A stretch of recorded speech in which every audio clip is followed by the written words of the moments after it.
Hey everybody, Seth V here for the Knife Center, and it's new knives time. Let's take a look at the coolest new knives that just hit our shelves.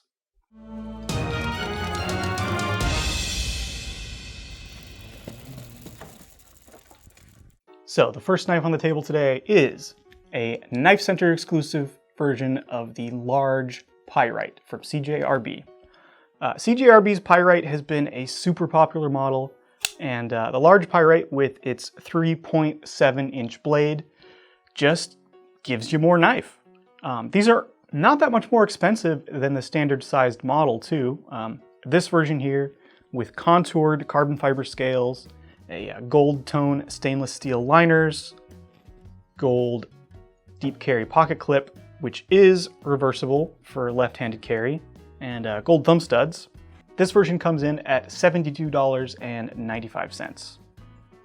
That is definitely a lot of knife for the money, especially when you get one of these in hand and feel how well put together and dialed in everything is. I think the popularity of the Pyrite comes down really to two things. One is just the overall design.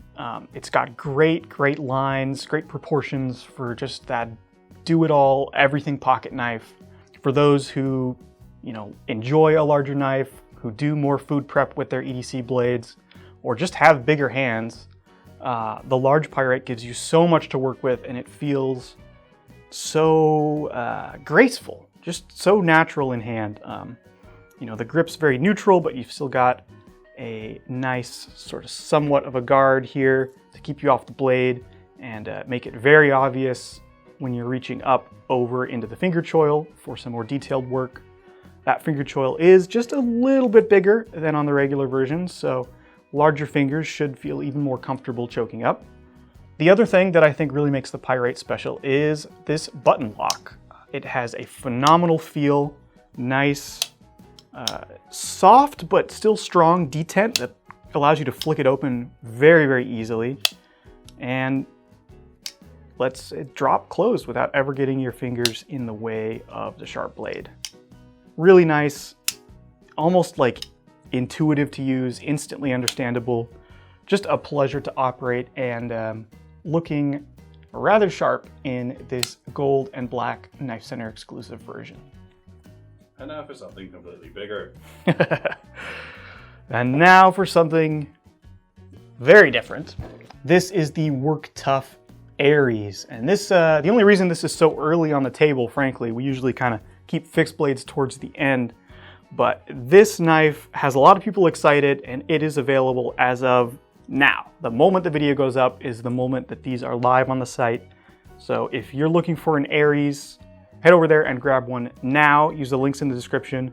I am almost certain they will sell out fast. This thing is a beast.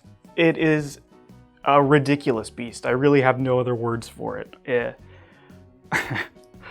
Well, let's start with the blade. We've got 9.3 inches of K340 steel.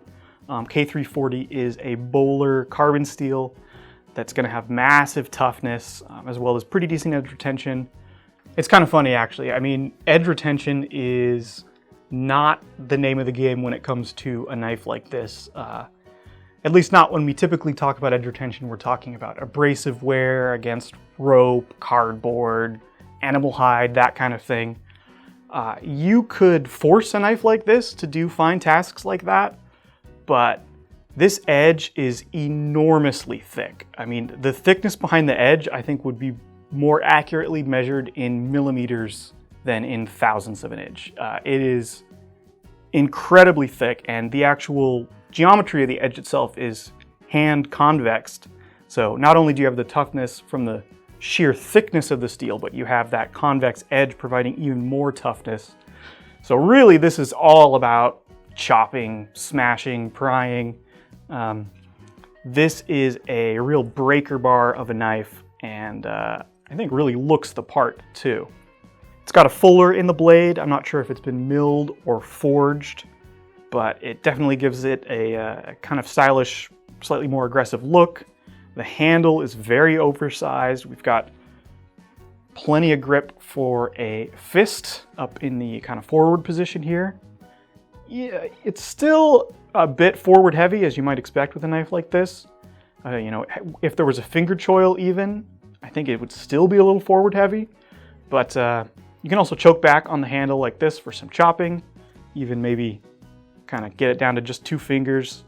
Although if you really choke back, you're going to encounter this pommel in here is going to eat into your hands a little bit. But, you know, maybe you could wear gloves to mitigate that, or just stick with keeping your whole fist on the handle. However you hold this thing, it's going to really smash in every direction. You've got the breaker pommel here with a pretty decent point on it that could definitely apply some force. And that massively wide, hugely thick edged blade. The way this blade is shaped too, I think you could even use the second hand up here to kind of get involved in some push cuts or some draw cuts maybe. Plenty of width there to really get your whole hand on the blade and get some good cuts in. The Ares was designed by D.B. Hemlock for his sort of ultimate survival tool. And I think for someone who's more interested in smashing than cutting and carving tasks, I can't really think of a better one than the Ares. So this awesome beast is available now. We've got 4 variants with different kind of liner and handle configurations. They all cost $288.95 and available now. As for the sheath, we have this pancake style Kydex. Quite a wide sheath for quite a wide knife. Snaps in with total authority. Definitely not going anywhere. Probably a little bit too big of a blade to mount upside down, but you've got a lot of security there should you want to. But in the box, this comes with a belt loop, some extra cordage, and enough stuff to get you going out on your next adventure. From large and heavy, we go to large and ultralight with the new Spyderco Native Chief Lightweight. This thing is a real spec monster. When it comes to the power to weight ratio of this knife, it's pretty impressive. We've got 4 inches of blade, BD1N steel, which is a powdered steel, and a solid FRN handle that brings the total weight to just 3.1 ounces. Yeah, that's well under the kind of ounce per inch line that a lot of people look to. And the impression in hand is one of almost like a featherweight feel. The balance point, as you can see, is right about there. Feels quite stable on my hand. Very natural place to wrap around those fingers for a grip. Of course, you've got the finger choil to choke up as well. You can even kind of come back to bring that tip down if you're going down towards something or working on a cutting board. A very versatile knife. I think a very appealing Spyderco design because it doesn't have the typical hump in the blade there to accommodate the hole. Once it's folded up, you also get this very trim, kind of smooth and polite package in your pocket. The clip is 4-way reversible, so you can go tip up or tip down, left or right hand. And they've molded a nice smooth patch on these otherwise very grippy handles so that going into and out of your pocket, it's just going to slide right in, hold on tight without chewing up the fabric day to day. In terms of the complexity of this design, it's really, really simple. You know, a proven back lock, just a few parts to kind of make it fold and work and lock, but it's a very refined design. It gives you a lot of usability for the size and for the price, which is $143.50. As long as I've got a Spyderco in my hand, I am going to take the opportunity to call out the latest Spyderco reveal. Reveal 14 just went live. One of the biggest reveals they've ever done. We had an early look at 20, 25 new items, including salt versions, LC200N and Magna Cut of the Native Chief, the Salt Magna Cut Para 2, Para 3 Lightweight, tons of incredible stuff, a couple of all new designs as well. Even though they're not on the table here and they won't be for probably some weeks or months, you can get your pre-orders in now and sort of stay at the front of the line definitely at least click through and see what's new. It's a big release for Spyderco, and they've been cooking up some cool stuff. Next up is a fresh variant of the Launch 13 from Kershaw. He's blue. It is very blue. In fact, I think it's a Cerakote or some sort of more paint-like coating, because the vividness of this color is kind of beyond what you would see from just an anodized finish. It is vibrant blue, and that color continues up onto the blade there, as we can see by this two-tone finish. And even on the spine of the knife, which is kind of a cool little detail. So when the thing's all closed up, it is just all blue. Dabba-dee, dabba-die. The Launch 13 is a wild one for sure. We've seen this design before, but it still looks very futuristic, very almost alien, biomechanical. We've got holes and pass-throughs and a lot of detail on the backside of the knife where the two halves meet. There's an integrated lanyard loop right there that is kind of dramatic in its shape. The pocket clip is nice and deep carry and reversible for lefties. It's also got this unique triangular pivot, which I believe is unique just for the Launch 13. And as for the action, it is outstanding. I don't know if it's just this Launch 13 or if, they've upgraded some of the springs across the whole line, or what Kershaw is doing. I mean, the Launch series has always been great, but truly this is up there with the best of the best out the side autos. I mean, the action is instantaneous. It is very confident. There's no bounce of the blade off the stop pin. It just, you hit the button and it's open in an instant. Let's talk about that blade. It's 3.5 inches of CPM 154, the powder metallurgy version of 154 CM. It's gonna give you good toughness, good edge retention, great stainlessness. Definitely a solid steel for the price, which is $134.95.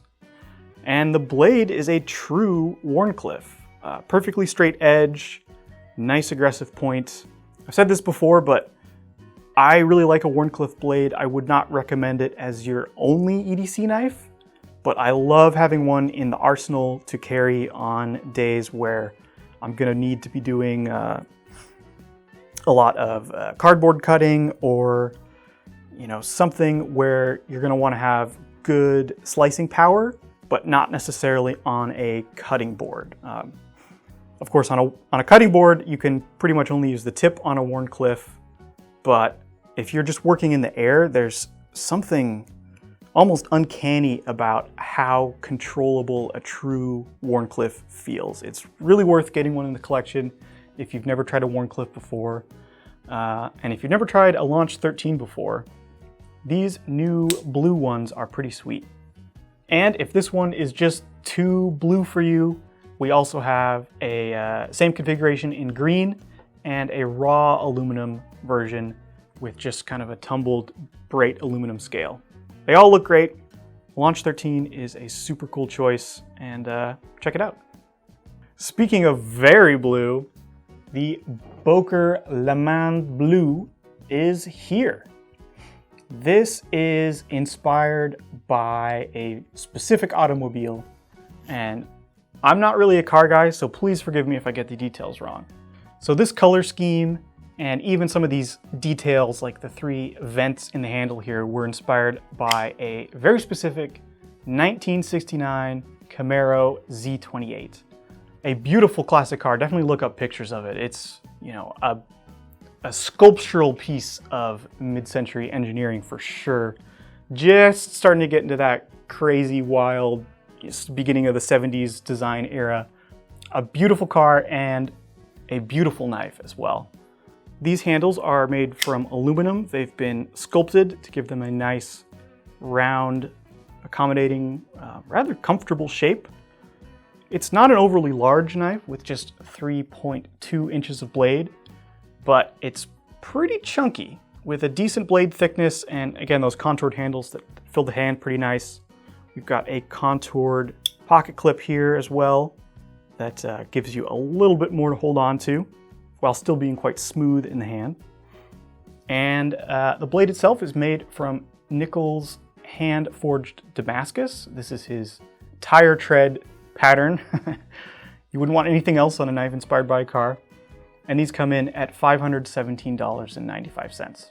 These are made in Boker's Solingen, Germany factory, and they feel every bit as nice as you'd expect for the price. Perfectly crisp detent, extremely smooth, beautifully even grinds, and that handle color, it's almost like they used the same automotive paint that would have been used on that old Camaro. It's got the reflectivity to it, the kind of depth, the little flecks that sparkle as you turn it in the light. It is just really beautiful. Really cool to see somebody taking inspiration from one world, bringing it into another, and it still being very recognizable as a piece of car-inspired cutlery. The next Boker on the table, also made in Solingen, Germany. This is the Trapper. Trapper spelled TRPPR, that is. Some aversion to vowels, I see. No vowels allowed with this one, because this is a very modern version of a Trapper. The Trapper slip joint pattern looks roughly like this, if you ignore the flipper and the frame lock and the pocket clip. But this version has all those things, in addition to a Magna Cut blade. This version with green micarta comes in at $288.15, or you can get a version with, what is this?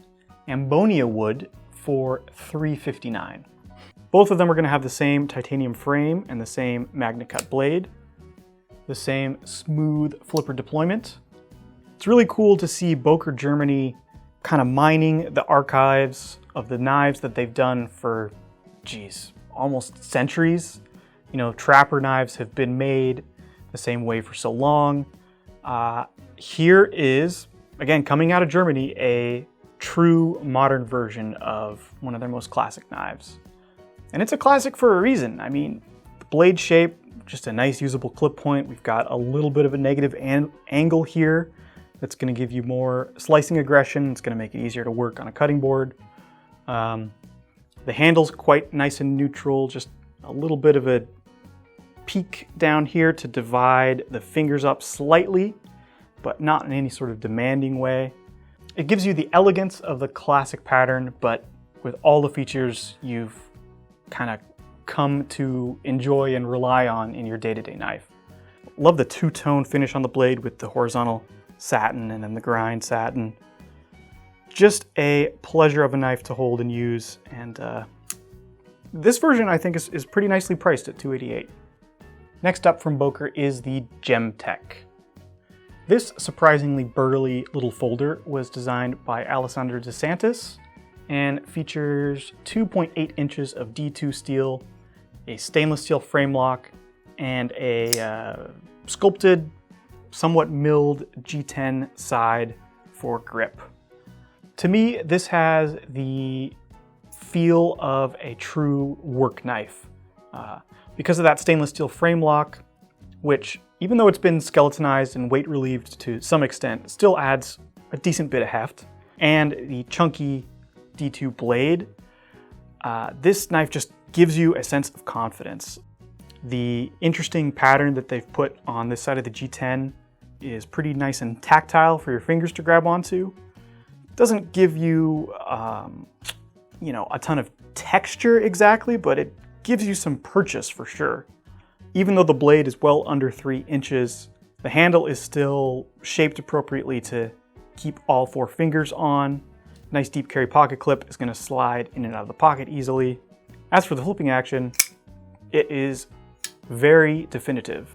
The detent is a little on the stronger side, which I like for a flipper, but just make sure you're not squeezing the frame lock closed when you go to deploy it. And you can get it to pop out very, very easily. I like the little G10 details throughout this knife as well. On the other side of the pivot, we've got a cool little inlay here. And the backspacer has just a little touch of, I almost want to call it file work. Obviously it wasn't done with a file, but we've got some extra visual interest to what's going on with the backspacer. These come in at $105.36. Nice little work knife for sure. Very confidence inspiring. Next up from Boker is the Bend. This is a Lucas Burnley design coming in at $52.66. And it actually reminds me quite a bit of this Alessandro dos Santos design. Not in any sort of specific lines that are carried from one to the other, but just in the overall character of the knife. I think if you prefer a smaller knife, but still want a really hard worker, this would be a great choice. Only 2.6 inches of blade there, but it's still very easy to deploy and operate because of the assisted opening mechanism. It feels a bit like a torsion spring in there, kind of like CRKT or Kershaw's system, where the assist only comes in about halfway through. As you can see, it's kind of pushing back against me. There we go. And you can use either the flipper tab or this thumb disc to deploy the blade. In hand, it's lightweight because of the plastic molded scales, but feels kind of chunky. They've given it some volume for sure. And this milled pocket clip is also kind of occupying space in the hand, making it feel even chunkier. So again, you get that same ready to go to work, hard attitude that is going to be a pleasure to use. But if we are talking about chunky little knives, nothing on this table holds a candle to the Boker Dvalin. Let me just turn this to the side. Bwah! It's in widescreen. Yeah, this thing is crazy wide.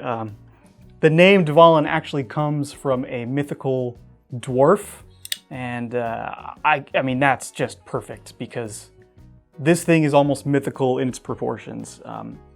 D2 steel, the blade thickness is 0.2 inches.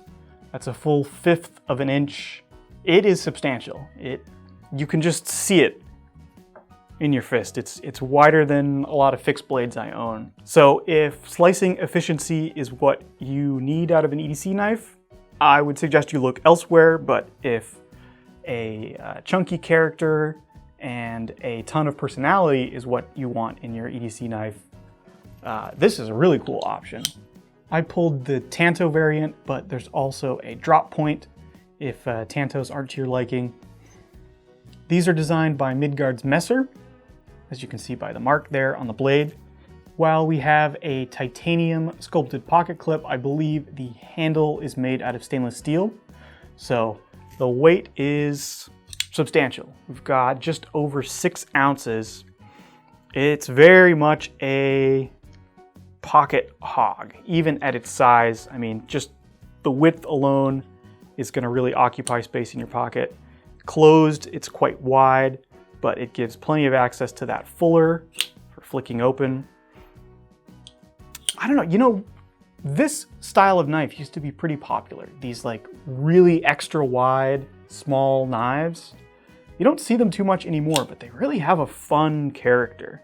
You know, if you can get beyond the need for absolute peak slicing performance, carrying something like this can be really, really fun to just kind of thrash on. And I think Midgard's Messer knows that. A lot of his knife designs, you know, are pushing proportions to the extreme and having fun with it.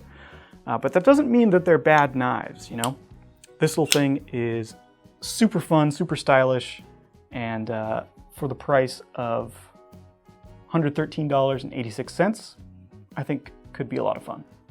Speaking of fun and chunky, the next knife on the table is a Begg Knives Steelcraft Bolo. This thing is wild. The silhouette has a lot going on already, but the details really put it over the top.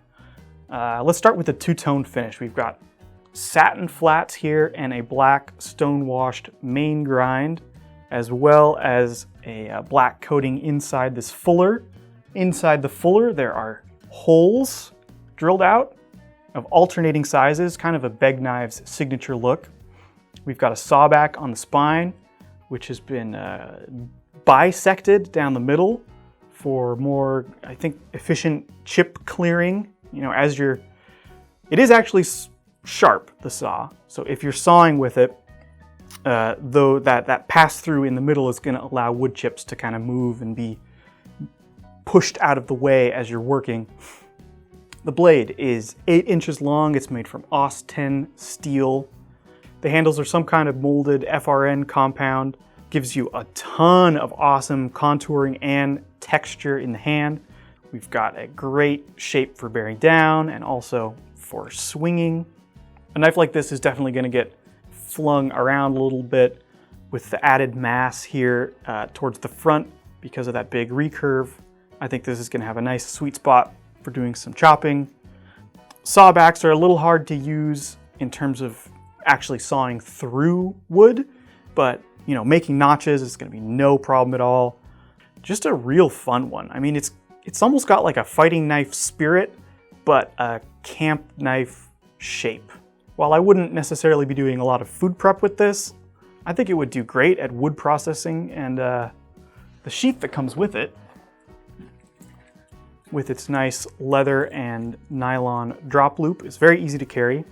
Another detail I really like on the sheath, the holes in the sheath line up with the holes in the blade so that when it's properly in place, you can see right through it. Very cool little detail. You know, the Beggs always go that extra mile when it comes to stuff like that, and just to let you know that they're having fun with it too. Next up, some kitchen knives. Technically still fixed blades. And this is actually a brand new brand to the KnifeCenter. These are from Steelport. This here is their 8-inch chef's knife. And I also pulled their paring and slicing knives.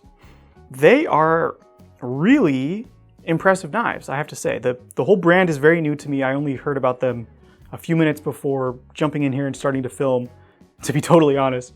But just from having handled these and looked at the specs and the price list, I am very impressed with what they're doing, especially considering that they're 100% made in the USA. There's not a lot of USA-made kitchen knives on the market to begin with, and these are quite exceptional. The steel is 52-100, which is a nice, tough carbon steel that can achieve really high hardness, and they've given it a differential heat treatment. I think that's maybe even what's causing the kind of gradient that you can see on the blade in certain lights. It's softer at the steel and then very hard at the edge, up to high 60s even, like 65. So you're gonna get great edge retention where you need it, but the overall knife is still gonna be pretty tough. The blade profile is also rather unique, sort of a hybrid thing going on between a Western chef's knife and a maybe like a Bunka Bocho or Santoku, something with a little bit more of a drop tip. Very cool to see. I really, really like that they have crowned and smoothed all the edges, including this inside choil edge where your fingers are going to be in that pinch grip. It feels silky smooth, super comfortable, and the balance is right there at the pinch. Just perfect, exactly where you want it. The handles are made from a burl wood. I don't remember off the top of my head which wood exactly, but it is USA sourced. Another cool point for its USA manufacturing. On the tail end of the knife, you can see the Steelport logo etched in there. Pretty cool, really nice package. Everything's dialed in. The ergonomics are decent, but you know, you're not holding a kitchen knife like this, are you? You're holding it like this, and in that grip, it's phenomenal. I really like the wide kind of flat section here. So in that pinch grip, it feels just like a reassuring place to rest your hand on and apply a little bit of pressure. Very nicely done. The price on this 8-inch chef, if you were to buy it alone, is $400, but you can also get it in a 3-piece set with all 3 of these knives here for $1,100. Let's talk real briefly about their 4-inch paring knife, because to me, this is kind of an ideal paring knife design. I suppose I'll take the opportunity of my chance here on camera to share a controversial opinion, which is that most of the paring knives that are recommended and used for home cooks are absolutely the wrong choice. An actual paring knife is, well, paring itself is something that you do with your hands off of the cutting board, but almost nobody uses a paring knife that way. Usually they're just using it for small tasks on a cutting board, and your typical paring knife style is just not great at that. This, on the other hand, is built like a tiny chef's knife. You've got clearance in the handle for your fingers. You've got a slightly downturned tip to keep it very controllable and exactly where you want to pierce things with it. This is the kind of paring knife that I think a lot of home cooks would appreciate much, much more. And cool to see from Steelport. Just like their chef's knife, it's going to be 52-100 steel, differential heat treatment, nice hand polished, rounded, everything from the crown to the ricasso here. Very, very comfortable. And that same engraving. Everything about those other two knives holds true for this 10-inch bread knife as well. I just wanted to bring it out to show off the serration pattern. Not everyone does their serrations this way with the true kind of up-down wave. I kind of like it because instead of having individual points at the edge, like a lot of scalloped serrations, you have a smooth kind of wave.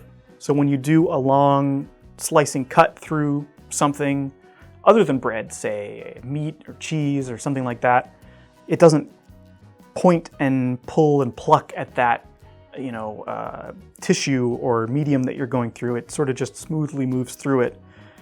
So this could be, a carving knife or a slicing knife. Those serrations are not going to leave those kind of wobbly marks in your nice carved pieces.